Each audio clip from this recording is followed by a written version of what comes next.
poser. J'ai entendu parler de la révolution industrielle, mais je sais pas ce que c'est. Mais t'es bête ou quoi? C'est les gens qui se battent pour sauver leur industrie. Non, t'es à côté de la plaque, là, Emma. Bah, c'est quoi? Non, mais... Alors, la révolution industrielle commence avec un Écossais, appelé James Watt. Il va avoir une idée pour transformer l'énergie de la chaleur en énergie mécanique. C'est le début de la machine à vapeur. Donc c'est celui qui a inventé le train. Attention, la machine à vapeur, ce n'est pas un train, c'est l'ancêtre du moteur. Je vais vous expliquer comment il fonctionne. La vapeur, produite par l'eau chauffée dans une chaudière, va descendre jusqu'au cylindre, puis va pousser le piston jusqu'au bout. Une fois arrivé au bout, la vapeur qui est refroidie peut sortir par ici. Puis, le piston reprend sa place initiale. C'est ce va-et-vient du piston qui va faire tourner la roue.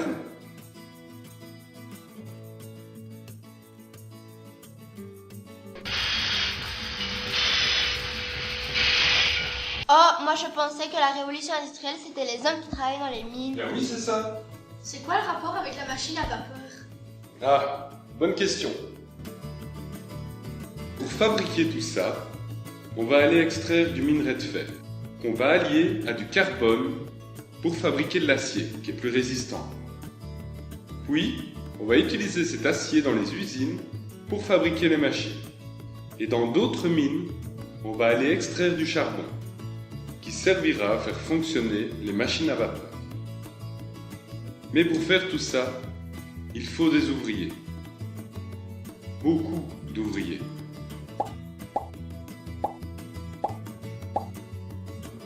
On va les trouver dans un premier temps dans la campagne, qu'ils vont quitter pour aller travailler en ville. C'est ce qu'on appelle l'exode rural. Ensuite, il y a l'émigration. L'émigration, c'est quand des gens d'un pays quittent ce pays pour venir chercher du travail. C'est le cas de pays comme l'Italie ou la Pologne par exemple. Seulement voilà, il y aura tellement d'ouvriers qu'il va falloir leur construire des quartiers entiers tout près des usines. C'est ce qu'on appellera les corons. Donc il y a avec des ouvriers Et des grèves. et des congés. Parallèlement aux ouvriers, une autre classe sociale va faire son apparition. Ce sont les patrons. Ils vont faire travailler les ouvriers dans des conditions très difficiles. Des grèves vont éclater. Et des syndicats vont se former pour protéger les droits des ouvriers. Des mutuelles vont aussi se mettre en place pour garantir l'accès aux soins aux ouvriers. Est-ce qu'à cette époque-là, on était aussi obligé d'aller à l'école? Eh non! À cette époque, pour les enfants, c'était encore pire que l'école. Eh oui! Les enfants commencent à travailler vers l'âge de 13 ans, ce qui va provoquer un taux très élevé d'analphabétisme. Mais les adultes aussi avaient des problèmes. Et après une journée bien remplie, ils sombraient dans un des plus grands fléaux de l'époque, l'alcoolisme. Et ça s'est passé quand la révolution industrielle? Alors, la révolution industrielle n'arrive pas partout en même temps. Elle va commencer à la fin du XVIIIe siècle en Angleterre, car c'est un pays très riche et qui a beaucoup de ressources. Ensuite, c'est le tour de la Belgique et de la France, puis les États-Unis et l'Allemagne.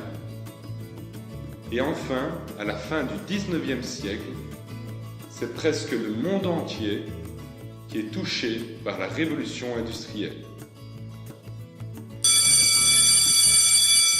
Vous pouvez y aller. Au revoir.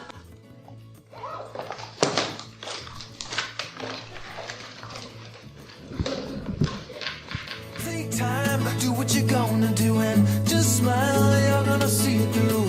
Your wings are gonna sprout and lift you off the ground. Oh no, take time, Do what you're gonna do, just smile. You're gonna see.